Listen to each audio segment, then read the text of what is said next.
ہم وہی کہیں گے جو ہمارا دین ہم کو بتاتا ہے. عمل کرو تو تمہارا بھلا ہے، نہیں کوئی عمل کرے تو نقصان ہمارا نہیں ہے، اسی کا نقصان ہے. برادران اسلام، السلام علیکم ورحمۃ اللہ وبرکاتہ. آج پھر آپ کے سامنے چند باتیں عقائد کی ہوں گی. سب سے پہلی چیز، اہل سنت والجماعت جن کو عرف عام میں بریلوی کہا جاتا ہے، ان کا عقیدہ ہے کہ اللہ تبارک و تعالی ہر عیب، نقصان، کذب اور ظلم سے، ہر برائی سے پاک و صاف ہے. خدائے وحدہ لا شریک کی ذات میں کسی بھی طریقے کا عیب ہو ہی نہیں سکتا. اور اہل سنت والجماعت بریلویوں کا کہ جتنے ممکنات ہیں وہ سب تحت قدرت آتے ہیں، اور جو ناممکنات ہیں وہ تحت قدرت نہیں آتے. یہیں سے دیوبندیوں میں اور اہل سنت والجماعت میں عقائد کے اندر فرق آتا ہے. اہل سنت والجماعت ناممکنات کو تحت قدرت نہیں مانتے. اللہ کے لیے جھوٹ بولنا ناممکن ہے، لہذا اہل سنت والجماعت جھوٹ کو تحت قدرت نہیں مانتے. اور دیوبندی وہابیوں کا عقیدہ یہ ہے کہ خدائے وحدہ لا شریک جھوٹ بول سکتا ہے، چوری کر سکتا ہے، ظلم کر سکتا ہے، جو کچھ گندے گھنونے کام بندے کر سکتے ہیں وہ سب خدا کر سکتا ہے. بڑے دھیان سے بات سننا. ایک طرف عقیدہ رکھیں اہل سنت والجماعت کا کہ اللہ تبارک و تعالی ہر عیب سے پاک ہے. اللہ چوری نہیں کر سکتا، جھوٹ نہیں بول سکتا، ظلم نہیں کر سکتا، اللہ تبارک و تعالیٰ کوئی گھنونا گندا کام نہیں کر سکتا. اور ایک طرف عقیدہ ہے دیوبندیوں کا. آپ ان کا حوالہ بھی نوٹ کر لیجئے. ان کے جو مولوی ہیں محمود الحسن دیوبندی، انہوں نے جہاد العمل کے اندر جلد اول صفحہ نمبر 77 کے اندر اس بات کو لکھا ہے کہ خدائے وحدہ لا شریک جھوٹ بول سکتا ہے، ظلم کر سکتا ہے، چوری کر سکتا ہے، زنا کر سکتا ہے. ہر وہ گندا گھنونا کام جو بندے کر سکتے ہیں وہ خدا بھی کر سکتا ہے. یہ دیوبندیوں کا عقیدہ ہے. اب وہ کہتے کیوں ہیں؟ وہ کہتے اس لیے ہیں دیوبندی اس بات کو کہ اگر بندہ چوری کر سکتا ہے اور خدا نہ کرے، خدا چوری نہ کر سکے، تو پھر بندے کی قدرت اللہ کی قدرت سے آگے ہو جائے گی. بندہ اگر زنا کر سکتا ہے، گھنونے کام کر سکتا ہے، اور اللہ نہ کرے تو پھر بندے کی قدرت زیادہ ہوگی اور اللہ کی قدرت کم ہو جائے گی، کیونکہ جو کام بندہ کر سکتا ہے وہ اللہ نہیں کر سکتا. انہوں نے یہاں ذہن لگا کے کیا کہا کہ اللہ جھوٹ بول سکتا ہے، اللہ چوری بھی کر سکتا ہے، اللہ ظلم بھی کر سکتا ہے. مگر وہ آج تک یہ جان نہیں پائے کہ جو چیز خدائے وحدہ لا شریک کے لیے ناممکن ہے وہ تحت قدرت نہیں آتی. اب تھوڑا سا دماغ لگائیں عام لوگ میری بات پر، کہ جھوٹ آدمی کب بولتا ہے؟ اپنے عیب چھپانے کے لیے، مجبوری میں جھوٹ بولتا ہے، بے وجہ ہوتی ہے جھوٹ بولنے کی.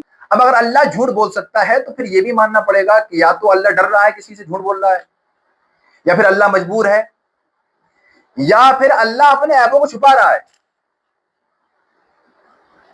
اب آپ غور کریں، ایک بات کے ماننے سے آپ نے سارے عیب اللہ میں ڈال دیے. اور اللہ جھوٹ بولے گا کیوں؟ وہاں حال یہ کن فیکون، جب وہ کہتا ہے، ارادہ کر لیتا ہے، پر کوئی چیز ہو جاتی ہے. بولنا دور کی بات ہے، ادھر وہ بولے گا ادھر وہ چیز ہو جائے گی. جو چیز واقعے کے مطابق ہو وہ سچ ہوتی ہے. ادھر وہ بولا ادھر چیز ہو گئی، وہ واقعے کے مطابق ہو گئی، وہ جھوٹ ہو ہی نہیں سکتا. تھوڑا دماغ لگائیں اور بیٹھ کے سوچیں اس بات کو کہ وہ جھوٹ بھی بولے بالفرض، ہمارا عقیدہ نہیں ہے، تو ادھر وہ ارادہ کرے گا بولنے کا، ادھر وہ چیز ہو جائے گی تو وہ بھی سچ ہو گیا. کیونکہ کن فیکون، وہ کن کہتا ہے تو وہ چیز جو نہیں تھی وہ بھی ہو جاتی ہے. اب جیسے وہ بولتا جائے گا ویسا ویسا ہوتا جائے گا، جب ہوتا جائے گا تو وہ سچ ہو جائے گا. جھوٹ ہونے کا سوال ہی نہیں ہے. آپ دیوبندیوں کو صحیح کس نظریے سے مان سکتے ہیں کہ جو خدا کو ہے ابھی بتا دے اور یہ کہہ دے کہ ہر گھنونا کام جو بندہ کر سکتا ہے وہ خدا بھی کر سکتا ہے؟ آپ کو لگتا ہے یہ لوگ ایمان والے؟ آپ کو لگتا ہے یہ لوگ دین کی اشاعت کرنے والے؟ آپ کو محسوس ہوتا ہے کہ یہ لوگ دیندار ہیں؟ یہ وہ لوگ ہیں جو دین کے ٹھیکیدار بن کر دین کو ہی لوٹنے والے ہیں۔ اب یہ عقیدہ اپنے ذہن میں رکھے، اب آؤ ذرا دیکھتے ہیں آگے۔ پچھلی ویڈیو میں میں نے آپ کو بتایا تھا یہ لوگ یہ کہتے ہیں کہ نبی اکرم صلی اللہ تعالی علیہ وسلم کو جتنا علم اللہ نے دیا اتنا علم تو پاگلوں جانوروں تک کو ہے، ہر انسان کو ہے۔ اچھا سمپل سا میرا ایک سوال آپ سوچنا بیٹھ کر کہ جتنے مولوی، جتنے عالم، جتنے محدث، جتنے مفکر، جتنے پڑھے لکھے لوگ ہیں، ان کے پاس علم یا تو قرآن سے آیا یا حدیث سے آیا۔ اب کسی عالم کو پکڑ کے آپ کھڑا کریں اور آپ کہیں کہ بھئی عالم صاحب جتنا علم آپ کو ہے اتنا علم اس پاگل کو بھی ہے، اتنا علم اس جاہل کو بھی ہے، تو آپ کو غصہ آ جائے گا اور آپ کہیں گے کیسی باتیں کر رہے ہو، جتنا علم مجھے ہے اتنا اس پاگل کو کیسے ہو جائے گا؟ کیونکہ میں نے حدیث سیکھی، قرآن سیکھا، میرے پاس علم ہے۔ تو ذرا دماغ لگانا کہ آپ نے یہ حدیث سیکھی کہاں سے، قرآن سیکھا کہاں سے؟ دنیا میں جتنے مولوی، جتنے حافظ، جتنے بھی پڑھے لکھے لوگ ہیں وہ یا تو کلام پاک کے جاننے والے یا حدیث پاک کے جاننے والے، اور کوئی بھی یہ دعویٰ نہیں کر سکتا کہ مجھے کمپلیٹ کلام پاک کی جانکاری ہے اور کمپلیٹ حدیث پاک کی جانکاری ہے۔ کوئی بندہ بھی، بڑے سے بڑا مفتی، بڑے سے بڑا محدث، بڑے سے بڑا مفکر، مجدد، کوئی دعویٰ نہیں کر سکتا۔ اب آپ غور کریں، حدیث جتنی ملی وہ سرکار سے، مطلب حدیث میں جو کچھ ہے، جتنا علم ہے وہ سرکار جانتے تھے۔ تو آپ یہاں بھی فیل، ان کے برابر آپ کے پورے مفتی، محدث، مفکر کسی کے پاس اتنا علم نہیں۔ کلام پاک کی جو نالج ملی وہ اللہ تعالیٰ نے سرکار کو پہلے دی، پھر سرکار سے ہمیں ملی۔ اب غور کریں کہ جس کو کلام پاک کی نالج اللہ نے دی اور تمہیں نالج ملا نے دی، تو تمہاری نالج بڑھے گی یا اللہ تبارک و تعالیٰ نے جو نبی کو نالج دی ہے وہ نالج بڑھے گی؟ تھوڑا دماغ پر لوڈ دیں اور سوچیں کہ یار یہ جو بول رہے ہیں وہ صحیح ہو سکتا ہے۔ اللہ تبارک و تعالیٰ نے فرمایا فیہ تبیان لکل شیء، کلام پاک میں ہر چیز کا کھلا بیان ہے، ہر چیز کا، ہر چیز کا۔ اب وہ بیان اللہ تبارک و تعالیٰ نے اپنے نبی کو سکھایا، تو گویا سیکھنے والا کمپلیٹ ہے سیکھنے میں اور سکھانے والا کمپلیٹ ہے سکھانے میں۔ نہ اس کے سکھانے میں کوئی کمی ہو سکتی اور نہ ان کے سیکھنے میں کوئی کمی ہو سکتی، کیونکہ انبیاء جو ہوتے ہیں وہ خطا و نسیان سے پاک ہوتے ہیں، وہ بھولتے نہیں ہیں، وہ چوک نہیں کرتے ہیں، یہ ثابت ہے۔ اب جس کو سکھانے والا اللہ ہو اور سیکھنے والا محمد صلی اللہ تعالی علیہ وسلم جیسی ذات ہو، وہ بھولتے نہ ہو، انہیں نسیان نہ ہوتی ہو، خطا نہ ہوتی ہو۔ اب آپ غور کریں کہ اللہ نے پورا کلام ان کو سکھایا اور کلام میں ہر چیز ہے، تو آپ سیدھا بھی یہ مان سکتے ہیں کہ اللہ تعالیٰ نے اپنے نبی کو کلام کے ذریعے ہر چیز کا علم دے دیا۔ تھوڑا سا دماغ لگا کے آپ سوچ سکتے ہیں۔ اچھا ایک حدیث اور سن لیں تاکہ آپ کے ذہن میں بات آ جائے کہ سرکار کو کتنا علم تھا اور کتنا علم دیا گیا۔ یہ کتاب میرے پاس جو رکھی ہے اس کا نام ہے مشکات شریف، صفحہ نمبر 19 ہے، اور باب جو ہے وہ الایمان بالقدر کا ہے اور اس کی فصل اول ہے۔ اب حدیث سنتے ہوئے چلیں۔ عن عبداللہ ابن عمر قال قال رسول اللہ صلی اللہ تعالی علیہ وسلم قدب اللہ مقادیر الخلائق قبل ان يخلق السماوات والارض ب50 الف سنہ قال وكان عرشه على الماء۔ اس حدیث کو امام مسلم نے بھی روایت کیا ہے، اور اس حدیث کے راوی ہیں حضرت عبداللہ ابن عمر۔ فرماتے ہیں رسول اکرم صلی اللہ تعالی وسلم نے ارشاد فرمایا کتب اللہ مقادیر الخلائق قبل ان يخلق السماوات والارض۔